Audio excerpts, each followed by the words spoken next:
सबसे बड़ा सवाल जो सभी लोगों के पास रहता है जी कि मौत के बाद जी क्या होता है। गुरु जी के पास सब लोग पहुंचते हैं ना, पैर छूते हैं तो गुरु जी सवाल करते हैं ना, मांस मछली खाता है जी?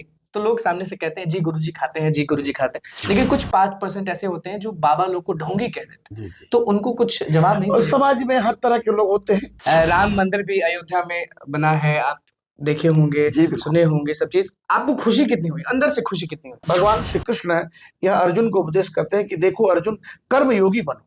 यदि तुम्हारा कर्म अच्छा होगा तो परिणाम शुभदायक होगा और हर व्यक्ति को कर्म पर विश्वास करना चाहिए। नमस्कार, मैं हूं अनुकुल तिवारी और आप वॉइस हब देख रहे हैं। देखिए, हमारे स्टूडियो में आज पुंडरीक जी महाराज मौजूद हैं और प्रसिद्ध कथावाचक हैं, काशी के महाराज हैं। स्वागत है आपका स्टूडियो। जय श्री राम। देखिए, सब गुरुजी मिलते हैं हमें, लोगों को भी मिलते हैं। सबसे बड़ा सवाल ये होता है ना लोगों का कि जय श्री कृष्णा, राधे कृष्णा या फिर राम राम, जय सिया राम, जाप करने से फायदा क्या होता है? फायदे क्या है कि लोग जाप करें?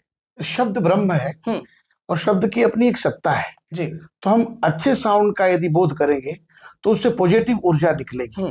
तो राम कृष्ण और तमाम जितने भगवान के नाम हैं उन शब्दों से अच्छी ऊर्जा का संचार होता है, इसीलिए हम सभी लोग राम कृष्ण के नाम का उच्चारण करते हैं। लेकिन एक ऊर्जा, एक एनर्जी मिलती है अगर कहा जाए तो। बिल्कुल, वो तो शास्त्र सम्मत है, प्रमाण है शास्त्रों में। बिगड़ा काम बन जाता है क्या? निश्चित बनता है। राम मंदिर भी अयोध्या में बना है, आप देखे होंगे, सुने होंगे सब चीज। आपको खुशी कितनी हुई, अंदर से खुशी कितनी हुई? मुझे तो उस खुशी का कोई वर्णन नहीं कर सकता मैं, क्योंकि अपार खुशी हुई। कई वर्षों बाद, कई सौ वर्षों बाद भगवान श्री राम पधारे हैं और जहाँ प्रभु पधारे वहां उल्लास की कमी रहेगी। उल्लास की कमी रहेगी। लोग गुरु जी लिखते हैं, बाबा लिखते हैं, लेकिन आपके नाम के आगे डॉक्टर लगा हुआ है। डॉक्टर हैं क्या? मैं डॉक्टरेट किया हूँ, मैंने पीएचडी किया है।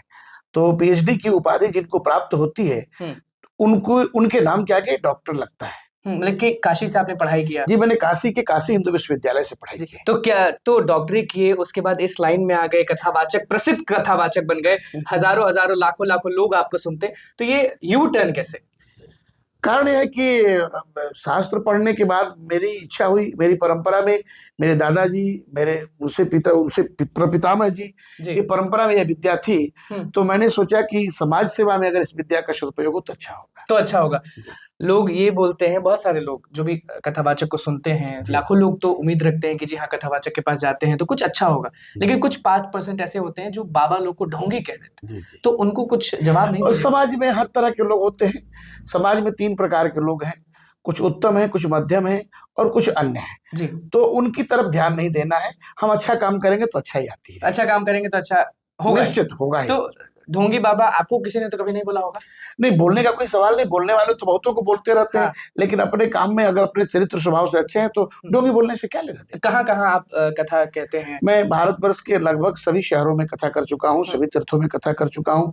विदेशों में भी जाने का सौभाग्य प्राप्त हुआ है। विदेशों में भी। और कहा जाता है कि आप कान्हा जी के बहुत बड़े भक्त कह सकते हैं, कि क्या है कारण? भगवान कृष्ण के विषय में भगवान वेदव्यास ने लिखा है, एते चांस कला पुंसः कृष्णस्तु भगवान स्वयं। भगवान कृष्ण पूर्ण ब्रह्म है और जो भगवान है उनके फैन होना, उनका दीवाना होना, ये दीवाने हैं, मतलब कि गुरु जी दीवाने हैं। जी जी, ये कोई नई बात नहीं, उनकी तो दुनिया दीवाना है। दुनिया दीवाना है। भगवत गीता सब लोग पढ़ते भी हैं, आजकल के जो यंगस्टर्स हैं वो भी बहुत पढ़ते हैं। फेसबुक हो गया, इंस्टा हो गया, वहां पे वीडियोस भी आते हैं। भगवत गीता का आपका सबसे फेवरेट लाइन क्या है और आजकल के जो युवा है वो क्या सीख सकते हैं भगवत गीता से? भगवत गीता में भगवान श्री कृष्ण यह अर्जुन को उपदेश करते हैं कि देखो अर्जुन, कर्म योगी बनो।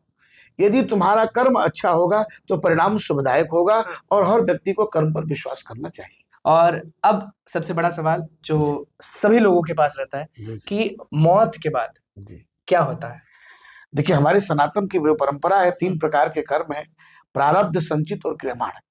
तो कोई भी प्राणी जब इस धराधाम से जाता है तो उसका शरीर समाप्त होता है, लेकिन आत्मा परमात्मा में जाती है और उस शरीर का जैसा धर्म होता है फिर वैसा पुनः शरीर प्राप्त करके धराधाम पर। लेकिन किसी की भी मौत होती है तो पूरा जन्म हो जाता है? निश्चित जन्म होता है, क्योंकि शरीर छूटना अलग बात है और आत्मा का जाना अलग बात है। शरीर के बाद जब आत्मा निकलती है तो पुनः वह सृष्टि में आती है, तुरंत आ जाती है। तुरंत आती है। गुरु जी के पास सब लोग पहुंचते हैं ना, पैर छूते हैं तो गुरु जी सवाल करते हैं ना, मांस मछली खाता है जी? तो लोग सामने से कहते हैं जी गुरु जी खाते हैं, जी गुरु जी खाते हैं। तो जो भी गुरु जी हैं, जो भी बाबा हैं, जो भी पंडित हैं, ब्राह्मण हैं, सब लोग सबसे पहला यही बोल देते हैं कि मांस मछली अगर खाते हैं तो तुरंत छोड़ दीजिए। क्यों छोड़ दें? अब मांस हमारे मानव शरीर के लिए नहीं है, क्योंकि अगर वैज्ञानिक दृष्टि से देखें तो मांस खाने वाले प्राणियों के, मांस खाने वाले जीवों का जो आंत है वो छोटी होती है, और हम जो शाकाहारी हैं हमारी आंत बहुत लंबी होती है और उसका डाइजेशन, उसका पाचन नहीं होता है, इसलिए वो हमारे लिए अनिवार्य और आवश्यक और उपयोगी नहीं है, इसलिए मांस का त्याग करना चाहिए। त्याग करना चाहिए। फायदे क्या क्या होते हैं? लोग ये भी बोलते हैं ना कि अच्छा काम अगर शुरू हो रहे हो ना, आज ही हमारे अंकल ने कह दिया कि अगर आगे बढ़ना है या फिर कुछ करना है, अच्छे रास्ते पे चलना है, तो मांस छोड़ना होगा। तो मांस छोड़ने से क्या प्राप्त हो जाता है जो चाहना है, चाहते देखिए, हैं?